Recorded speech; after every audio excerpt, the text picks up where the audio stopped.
제가 찾은 기사는 성매매 연루 아동 청소년도 피해자다. 내일부터 정부에서 지원한다. 여기서는 뭐 내일부터라고 표현했는데 이제 이런 법안이 이제 진행될 거다라는 걸 얘기하고요. 이제 새 청소년 성보호법을 시행할 건데 거기서는 이제 아동이 거기에 연루가 되어 있을 때 그 사람도 피해자로 바라보고 그 대상한테 지원을 하고 피해자로서의 인식을 이제 만들어 주는 거고 여러 가지 이제 그런 법적인 보호를 시행하겠다라는 걸 의미하고요. 이제 여기서 같이 얘기하는 걸로 이것도 중요한 사실인데 이제 성착취물 제작이나 알선에 대한 거를 신고만 해도 포상금을 줄 테니 이런 상황에 대해서 우리가 다 같이 좀 적극적으로 신고도 하고 찾아도 보고 이거에 대해서 좀 뿌리부터 잡는 그런 활동을 같이 하자라는 의미로서 이제 법적인 된 거를 이제 기사로 나와 있고요. 그동안은 이게 이제 성매매에 연루된 아동을 피해자로 공식적으로 명칭하지를 않았대요. 그래서 이제 그 아이들에 대한 게 정확하게 표현이 안 돼 있어서 그냥 대상 청소년. 마치 이렇게 얘기하면은 뭐야 내 자의로 아니면 내가 이걸 하기 위해서 일부러 한 것 같은 약간 그런 느낌도 받을 수 있잖아요. 대상. 근데 이제 그거를 정확하게 성매매 대상 아동 청소년이 아니라 피해 아동 청소년으로 변경하겠다라고 하는 게 이제 이 법안이 바뀐 거에 대한 그 취지고 이제 아주 피해자라는 인식이 생겨야 되는데 오히려 그 사람들도 뭔가 이유가 있어서 아니면 그렇게 된 원인이 그 사람들한테 있는 거 아니야? 라는 잘못된 인식을 심어줄 수 있다는 거죠. 그거를 정확하게 피해자라고 명시하는 거를 이제 담고 있는 거죠. 근데 이게 진짜 이게 그러면 지금 법 개정이 된 거 같아요. 발의가 된 거죠, 발의가? 네, 개정이 다 된 거예요.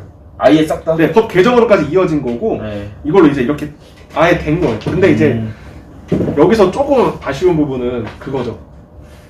저희는 이제 청소년 기간에 있다 보니까 청소년 기본법에 의한 나이를 해서 저희 청소년들을 이제 대상으로 하잖아요. 그래서 9세부터 만 24세까지. 근데 여기서는 아동 청소년 보호법에 들어가요, 이 대상자가. 19세까지. 그래서 여기서 이게 조금 헷갈릴 수 있는 부분인데 19세 미만이라고 되어 있는데 이거를 또 만 나이 기준이 아니라 19세에서 1월 1일을 지나면 안 돼. 그러니까 우리가 생각하는 20세에 1월 1일이 되면은 대상자가 아닌 거예요. 그러니까 19세에 12월 31일까지. 그러니까 우리 주민등록증 나이로. 그래서 이거를 좀 헷갈릴 수 있는 부분인데 그래서 정확하게 그 나이만 대상으로 둔다는 게 조금 아쉽죠. 왜냐면 이제 이 사건에 연루된 청소년들 같은 경우가 그 아래에 있는 청소년보다 조금만 연령을 높여서 우리가 생각하는 청소년 기본법 나이로 했을 때 24세 미만을 하게 되면 더 많은 그 피해자들에 대한 그 효과를 줄 수 있는 법안인 거거든요. 그래서 그 부분에 대한 좀 아쉬움이 있어요.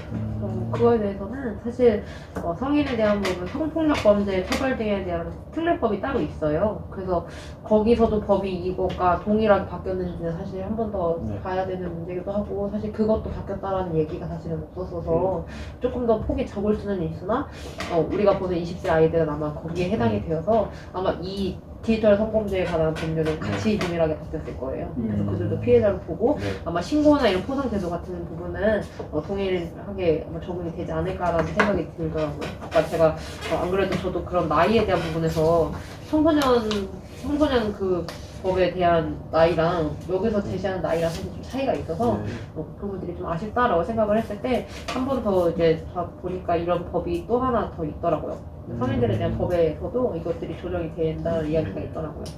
그래서 조금 더 보면 될 것 같고 사실 이번에 법이 바뀌면서 좀 정말 괜찮아졌다라는 생각이 들었던 거는 진짜 아까 말했던 대로 대상 청소년이라고 분류를 했었고 피해 청소년도 따로 분류가 되어 있었고 그래서 내가 좋아서 만약에 그 친구가 필요에 의해서 성매매를 했으면 그 친구는 대상 청소년이 되는 그런 법이었다라고 하면 그거를 사실 유엔에서도 많이 우리나라에 권고를 했었고 그런데 그런 부분들이 이제는 정말 피해 청소년으로 바뀌어서 이 친구들이 하고 싶어서라기보다는 정말 살고 싶어서 어쩔 수 없이. 하는 일들이 많았잖아요. 그리고 어른들의 게임에 넘어갔다거나 아니면 그렇게 사실 생각하게 된 거에도 사실 바탕에는 사실 다른 것들이 깔려 있는 거니까 그런 것들이 좀 변화된 거에 있어서는 정말 다행이라고 생각을 하고 그리고 또 하나 없어진 게 그 대상 청소년 성매매했던 아이들은 그 소년법에서 제외가 됐어요.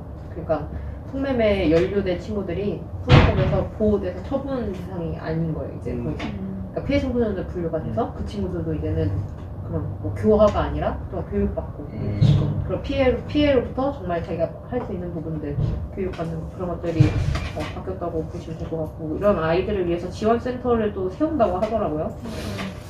그래서 뭐 내년까지 전국에 17개 지원센터를 설치할 예정이라고 하고요. 네. 그래서 여기서 이제 받을 수 있는 거는 센터에서는 뭐 각종 의료 혹은 법적인 부분 아니면 심리적 측면에 대한 그런 지원을 받을 수 있거든요. 그래서 이게 잘 시행이 돼서 이런 센터가 지원이 된다고 하면 뭐 우리도 흔하게 접할 수 있는 케이스는 아니지만 우리 대상인 아이들한테 이런 일이 생겼을 때 언제든지 이런 시설이 있다, 이런 곳에 너를 지원할 수 있다라고 저희도 다가갈 수 있는 하나의 이제 보호 제도적 장치가 생기는 거잖아요. 그래서 이런 부분에 있어서는 굉장히 저도 좋다고 생각을 하고. 그리고 저는 이거 기사를 또 찾아보면서 또 관련된 그 피해자들을 지원할 수 있는 센터들이 또 뭐가 있을까 찾아보다가 서울에 있는 디지털 성범죄 피해자 지원센터를 찾게 됐는데 거기서는 이제 피해 촬영물을 삭제를 지원해주는 그런 것도 마련이 되어 있더라고요. 그래서 그런 거에 신청을 하면은 그 피해 촬영물을 삭제를 지원할 수 있도록 하고 그 후에 모니터링까지도 하면서 좀 도움을 줄 수 있는 것들이 있는데 이걸 보면서 아 되게 좋은 취지로 너무 잘 만들어졌다. 이 피해자들을 향해서 되게 도움을 받을 수 있는 데가 많구나라고 느꼈는데 이거를 청소년들이 정말 알고 있을까는 의문이잖아요. 여기에 있는 이런 성매매에 연루된 아동이나 청소년들이 이런 센터를 직접 검색해서 들어가서 그걸 막 보진 않을 거 아니에요. 그래서 이것들을 저희가 먼저 알았으면 좀 이것들을 좀 홍보를 하고 이런 청프리톡 같은 데에서 이렇게 잘 알려서 청소년들이 아 이런 지원도 받을 수 있구나, 내가 혼자가 아니구나 이런 걸 좀 느꼈으면 좀 좋겠어요. 이게 우리가 조금만 찾아보면 그런 어려움을 갖고 있는 상황에 대해서 도움을 주기 위한 여러 뭐 제도라든지 그 안에서 발빠르게 현장에서 움직이시는 분들이 다 계신데 이거를 우리가 어떻게 이용할 수 있게 현장에서 활용할 수 있게 하느냐가 참 중요한 것 같아요. 그래서 만약에 피해를 입었다고 해서 숨거나 사실은 그게 두려워서 뭐 신고를 뭐 주춤하는 것보다는 사실은 한숨 한번 쉬고 그런 부분들도 찾아서 내가 도움받을 수 있는 곳이 있을까에 대해서 더 생각을 많이 해봤으면 좋겠어요. 아이들이 사실 무서워서 신고도 못하고 무서워서 숨어있다가 사실 더 커진 거잖아요. 이번에도 그런 엠번방 네, 맞아요. 그래서 그런 것보다 솔직히 조금만 더 드러내서 좀 용기를 내는 것도 좀 필요하다는 생각이 들고 나중에 이 텔레그램 요거에 대해서 착 한번 얘기하는 시간이 가지죠. 네. 그리고 트위터를 한번 저도 좀 해봐야겠어요, 가입해서. 저도 그 생각. 얼마나 이게 진짜 맞아요. 사실 좀 전에 뭐 얘기했죠. 또 엠번방의 시작이 또 트위터거든요. 그리고 텔레그램 넘어가서 거기서 네, 검색하고 그렇죠. 그러니까 저기서 좀 해봐야 될 것 같아요. 트위터도 파보고 텔레그램 관련해서 그래서 아까 얘기했던 또 뭐였죠? 그 아까 들고 관전. 네, 관전. 관전 알바. 관전 알바랑 텔레그램 관련해서 다음 주에 아마 갖고 오시겠죠? 네. 저는 다음 주 금요일이